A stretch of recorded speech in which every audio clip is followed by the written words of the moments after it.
आज की कहानी महाराष्ट्र के एक ऐसे मामले पर है जिसने पूरे देश को हिलाकर रख दिया है। एक 26 साल के बिजनेसमैन केतन अग्रवाल की मौत और फिर हत्या का खुलासा, मंगेतर पर मर्डर का आरोप। इसके बाद अब इस केस में एक और बड़ा चौंकाने वाला खुलासा हुआ है। वारदात के समय किले पर तैनात सुरक्षाकर्मी धीरज जाधव ने उस पूरे खौफनाक मंजर को बताया है, पूरी कहानी को बताया है कि केतन के गिरने के बाद ठीक वहां पर क्या क्या हुआ। नमस्कार, मैं हूं अंजलि राठौर और आप देख रहे हैं न्यूज़ 18 का डिजिटल प्लेटफॉर्म। सबसे पहले केतन अग्रवाल की मौत को हादसा बताया गया था। इसके बाद हत्या की जो साजिश थी वो सामने आई। देखा जाए तो मामला रिश्तों की परतें, धोखा और प्लानिंग से जुड़ा हुआ है। पुलिस जांच के मुताबिक जो सच सामने आ रहा है वो किसी थ्रिलर फिल्म से कम नहीं लग रहा। ये घटना महाराष्ट्र के मशहूर लोहगढ़ किले से जुड़ी हुई है, जहां 18 जून को केतन अग्रवाल अपनी मंगेतर सिया गोयल के साथ गए थे। शुरुआत में ये कहा गया कि ट्रैकिंग के दौरान पैर फिसलने से केतन नीचे गिर गए और उनकी मौत हो गई। लेकिन जैसे जैसे जांच आगे बढ़ी, कहानी पूरी तरह से बदल गई।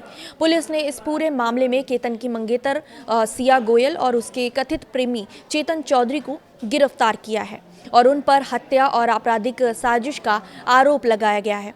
इस पूरे मामले में एक अहम गवाह बने किले पर जो तैनात सुरक्षाकर्मी थे धीरज जाधव।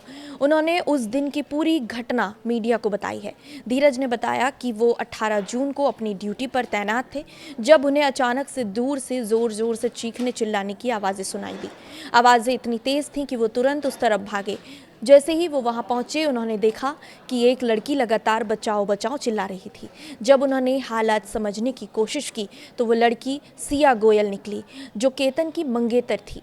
धीरज जाधव ने ये बताया है कि उन्होंने तुरंत सिया से पूछा कि आखिर हुआ क्या है। इस पर सिया ने सिर्फ इतना कहा कि यहाँ से कोई गिर गया है। लेकिन उस समय उसकी बातें और उसका व्यवहार दोनों ही काफ़ी घबराया हुआ था और वो पूरी तरह से टूटी हुई नजर आ रही थी। सुरक्षाकर्मी के मुताबिक उस वक्त उन्हें पूरा मामला संदिग्ध लगा, लेकिन स्थिति गंभीर थी, इसीलिए उन्होंने बिना देर किए तुरंत पुलिस को सूचना दे दी। उन्होंने ये भी बताया कि किले पर 24 घंटे सुरक्षा तैनात रहती है, लेकिन नेटवर्क की समस्या के कारण संपर्क साधने में थोड़ी प्रॉब्लम आती है। जैसे जैसे पुलिस ने जांच आगे बढ़ाई है, कहानी में कई चौंकाने वाले खुलासे सामने आने लगे हैं। पुलिस के मुताबिक सिया गोयल और चेतन चौधरी पिछले कई महीनों से लगातार संपर्क में थे। दोनों के बीच इस दौरान 2004 बार फोन पर बात हुई है, जो कुल मिलाकर 238 घंटे बनती है। कई कॉल्स तो 2 से 3 घंटे की भी उससे ज़्यादा लंबी भी बताई जा रही है। पुलिस जांच में ये भी सामने आया है कि घटना से पहले दोनों ने मिलकर एक पूरा प्लान तैयार किया था। बताया गया कि 18 जून से पहले दोनों पुणे के एक कैफे में मिले थे, जहां उन्होंने केतन को रास्ते से हटाने की योजना बनाई थी। वहीं से कथित तौर पर उस लोकेशन को भी चुना गया जहां केतन को ले जाया जाना था। ये जगह 3300 फीट ऊंचा किला था, जिसे ट्रैकिंग के लिए जाना जाता है।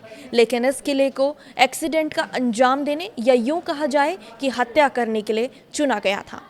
सबसे चौंकाने वाली बात ये सामने आई है कि ये पहली बार नहीं था जब इस तरह के हालात बने हों कि उसको मारने की साजिश रची गई हो। पुलिस के मुताबिक 31 मई को केतन और सिया पहली बार इस किले पर गए थे। इसके बाद 4 जून को सिया ने दोबारा वहां जाने की जिद की, लेकिन केतन की मां ने सुरक्षा कारणों से उन्हें रोक दिया था। फिर 14 जून को दोनों फिर से वहां गए। इस यात्रा के दौरान आरोप है कि सिया ने केतन को खाई में धक्का देने की कोशिश की थी, लेकिन केतन किसी तरह से झाड़ियां पकड़कर बच गया था। उस वक्त जब केतन ने सिया से पूछा कि उसने ऐसा क्यों किया, तो सिया ने झूठ बोल दिया कि वहां पर कोई सांप था और उसे बचाने के लिए उसने धक्का दिया था। उस वक्त केतन को शायद इस बात का अंदाज़ा नहीं था कि यह घटना किसी बड़ी साजिश का हिस्सा हो सकती है। 18 जून को जब दोनों फिर से किले पर गए तो इस दिन पूरी साजिश को अंजाम दिया गया। आरोप है कि सिया और उसके कथित प्रेमी चेतन ने मिलकर केतन को उस ऊंचाई से नीचे गिरा दिया था, जिससे उसकी मौत हो गई। शुरुआत में इसे हादसा बताया गया, लेकिन बाद में जांच हुई और उसके बाद प्लानिंग के तहत इसे हत्या के रूप में देखा जा रहा है। इस पूरे मामले ने कई सवाल खड़े कर दिए हैं और सबसे बड़ा सवाल तो रिश्तों की सच्चाई पर उठता है। और सवाल ये भी कि क्या सच में आज के रिश्तों में भरोसा पहले जैसा नहीं रहा, और क्या इंसान अपनी भावनाओं में इतना अंधा हो गया है कि किसी की जान भी ले सकता है। खैर, पुलिस दोनों आरोपियों से पूछताछ कर रही है और जैसे जैसे जांच आगे बढ़ेगी इस कहानी में और भी ज़्यादा कई खुलासे हो सकते हैं। इस पूरे मामले पर आपकी क्या राय है हमें कमेंट करके ज़रूर बताइएगा और आगे की अपडेट के लिए देखते रहें न्यूज़ 18। नमस्कार।